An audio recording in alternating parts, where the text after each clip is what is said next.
Hello everyone and welcome back to my channel.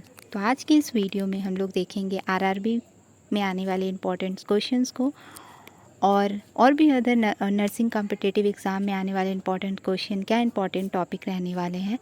तो इसी तरह वीडियो में बने रहिए और वीडियो को एंड तक ज़रूर देखिए। तो चलिए देखते हैं। तो हमारा पहला क्वेश्चन है, blood should be stored at which temperature. तो आप लोग कमेंट में इसका आंसर बताइएगा। तो इसका करेक्ट आंसर है 2 degree Celsius to 6 degree Celsius. इसमें हम लोग ब्लड को, इस टेम्परेचर पे ब्लड को हम लोग स्टोर करके रखते हैं। नेक्स्ट क्वेश्चन है, which is the first sign of dehydration. Dehydration का फर्स्ट साइन क्या है? तो इसका करेक्ट आंसर है thirst and dark colour urine. Now the third question is, in a healthy 70 kg adult male the intracellular fluid volume is in litre is. तो इस question को solve करने के लिए आपको पहले ये पता होना चाहिए कि जो इंट्रासेलुलर फ्लूइड होता है वो 40% होता है हमारा टोटल बॉडी वेट के। तो टोटल बॉडी वेट का हम लोग 40% निकालेंगे, 40/100 इंटू 70 करेंगे, इसको हम लोग निकालेंगे तो ये हमारा आएगा 28। तो हमारा करेक्ट आंसर क्या हो जाएगा? हमारा करेक्ट आंसर होगा 28। तो इसको निकालने के लिए आपको ये पता होना चाहिए कि इंट्रासेलुलर फ्लूइड वॉल्यूम जो होता है वो 40% टोटल बॉडी वेट का होता है। इस तरीके से आप इसको निकाल सकते हैं। देन नेक्स्ट क्वेश्चन है, during ABG analysis blood is collected from. तो एबीजी एनालिसिस, एबीजी क्या है? Arterial blood gas. तो ब्लड को कहाँ से कलेक्ट करेंगे? आर्टरी से। So the correct answer is artery. The next question is, pH value below 7 is called. सो अगर 7 से कम है pH तो उसको हम लोग क्या बोलते हैं? एसिडिक बोलते हैं। The next question is, QRX complex occur due to. तो ये किस लिए होता है QRX complex? Due to ventricular depolarisation. Next question है, total RBC count for women is. तो वुमेन के लिए RBC काउंट कितना होता है? तो वो होता है 4.2 to 5 मिली सेल पर माइक्रोलीटर, और मेल का इससे ज़्यादा होता है, यानी कि 5.5 to 6 मिलियन सेल पर माइक्रोलीटर होता है। तो आप देख सकते हैं कि कैसे कैसे छोटे छोटे आप पीएच से, ब्लड से रिलेटेड क्वेश्चन है। ब्लड काउंट कितना होता है, इसी तरीके से और भी वैल्यूज़ होते हैं, जैसे नॉर्मल सोडियम क्लोराइड का क्या वैल्यू है, फिर आपका नॉर्मल आपको ये पूछ सकता है मैग्नीशियम, कैल्शियम का क्या वैल्यू है। तो ये सब रेंज आपको पता होना चाहिए। आरबीसी का जो लाइफ स्पैन होता है वो, ये सारे इंपॉर्टेंट्स क्वेश्चन है। ये जो आपका QRX कॉम्प्लेक्स, फिर जितने भी वेव्स होते हैं वो क्या डिनोट करते हैं, तो ये सब इम्पॉर्टेंट टॉपिक्स होते हैं जो कि एग्ज़ामिनर हर जितने भी कॉम्पिटिटिव एग्ज़ाम होते हैं उसमें पूछते हैं।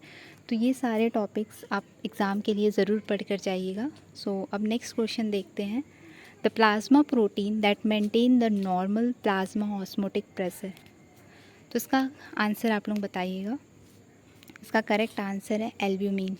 तो एल्ब्यूमिन जो प्रोटीन है वो एक मोस्ट एबेंडेंट प्रोटीन होता है, लार्जेस्ट प्रोटीन होता है, और यही प्रोटीन हमारे बॉडी में ऑस्मोटिक प्रेशर को मेंटेन करके रखता है, या फिर हम कह सकते हैं कि कोलॉइड ऑन्कोटिक प्रेशर को मेंटेन करके रखता है। तो एल्ब्यूमिन से भी एग्ज़ामिनर बहुत सारे क्वेश्चंस पूछते हैं। तो एल्ब्यूमिन के बारे में पढ़ के जाएं एग्ज़ाम में कि एल्ब्यूमिन क्या है, इसके क्या फंक्शंस है, क्या करते हैं। तो एल्ब्यूमिन किस तरीके से ऑन्कोटिक प्रेशर को मेंटेन करता है? तो वो क्या करता है कि जितने भी ब्लड में वाटर को बाहर नहीं जाने देता है, यानी कि सराउंडिंग टिश्यूज़ में नहीं जाने देता, वो उसको ब्लड में ही रखता है, जिसकी वजह से स्वेलिंग या फिर इन्फ्लामेशंस, एडिमा नहीं होते हैं हमारे बॉडी में। और अगर इन केस कोई लिवर डिजीज़ कंडीशन है, पेशेंट लीवर वाले पेशेंट है, तो लीवर से एल्ब्यूमिन प्रोटीन का सिंथेसिस होता है, तो वो नहीं होता है। उस केस में क्या होता है कि ऑन्कोटिक प्रेशर मेंटेन नहीं होते और एडिमा और स्वेलिंग देखने को मिलते हैं वैसे पेशेंट में। तो इस टॉपिक एल्ब्यूमिन को आप पढ़ेंगे तो आपको ये सारी चीज़ क्लियर हो जाएंगे। देन नेक्स्ट है pernicious anaemia is caused by the deficiency of, तो इसका करेक्ट आंसर है विटामिन B12। और ऑप्शंस देख लेते हैं। थायमीन, तो थायमीन की डेफिशिएंसी से क्या होता है, beriberi. Then iron and folic acid की डेफिशिएंसी से अनीमिया होता है। और स्पेसिफिकली देखें तो मेगालोब्लास्टिक एनीमिया होता है। मेगालोब्लास्टिक एनीमिया मतलब जो आरबीसी का साइज है वो एबनॉर्मली लार्ज हो जाते हैं बट वो फुली डेवलप नहीं होते हैं, तो वो आयरन एंड फॉलिक एसिड की डेफिशिएंसी से होते हैं। देन नेक्स्ट है नॉर्मल डायमीटर ऑफ आरबीसी, तो आरबीसी का नॉर्मल डायमीटर क्या होता है, 7 to 8 माइक्रोमीटर। तो देख सकते हैं आरबीसी, कितने क्वेश्चंस आरबीसी से आए हैं, आरबीसी का नॉर्मल डायमीटर, फिर कितना उसका रेंज क्या होता है। तो इस तरीके से आपको टॉपिक्स पता चल रहे हों क्या क्या इंपॉर्टेंट टॉपिक्स है। फिर है physiological jaundice in infant appears at birth within 1 week, 2 week और नन ऑफ दिस। तो आपको पता होना चाहिए फिजियोलॉजिकल जॉन्डिस के बारे में। आप जब पढ़ के जाएंगे एग्ज़ाम में जॉन्डिस के बारे में ज़रूर पढ़ के जाइएगा, जॉन्डिस से क्वेश्चन आते हैं। तो फिजियोलॉजिकल जॉन्डिस इसका करेक्ट आंसर है within 1 week of birth. और पैथोलॉजिकल जॉन्डिस की बात करें तो वो within 24 hour of birth कर हो जाते हैं। Then positive sign of pregnancy, तो इसका आंसर आप लोग कमेंट में बताइएगा क्या होगा। सो करेक्ट आंसर है FHS यानी कि fetal heart sound is the positive sign. कभी कभी हम SHG हार्मोन और FHS में कंफ्यूज हो सकते हैं कि कौन सा होगा, बट यहाँ SHG हार्मोन जब हम लोग यूरिन प्रेगनेंसी टेस्ट करते हैं तो उसमें SHG हार्मोन जो पॉजिटिव दिखाता है वो एक प्रिजम्पटिव साइन को इंडिकेट करता है। Positive sign fetal heart sound है यहाँ। द नेक्स्ट क्वेश्चन है synthesis of uric acid mainly take place in, इसका करेक्ट आंसर है लीवर। द नेक्स्ट क्वेश्चन है normal crown rump length at birth is, तो क्राउन रम्प लेंथ हम लोग कब देखते हैं, ये एक मेज़रमेंट है जो अल्ट्रासाउंड में देखा जाता है जिससे हम लोग डिटरमाइन करते हैं कि फीटस का क्या जेस्टेशनल एज है।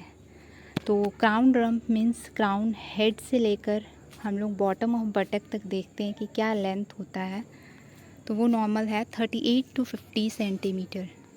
द नेक्स्ट क्वेश्चन है which of the following is not the features of health syndrome.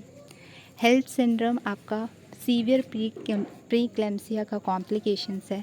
तो प्रीक्लेम्सिया, इक्लेम्सिया, ये सारे डायबिटीज़ मेलाइटस, ये सबसे क्वेश्चंस आते हैं OBG में, तो ये इम्पॉर्टेंट है।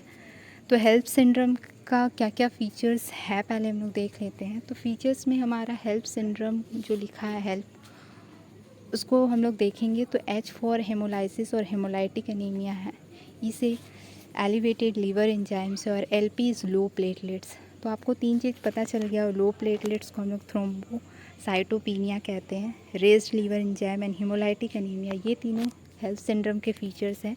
तो हमारा जो बचा है वो क्या है, eosinophilia. Eosinophilia is not the feature of health syndrome. So I hope आपको इस वीडियो से इम्पॉर्टेंट टॉपिक्स और क्वेश्चंस पता चले और इसी तरह अपने एग्ज़ाम का प्रिपरेशन करते रहिए। मिलते हैं नेक्स्ट वीडियो में। Thanks for watching.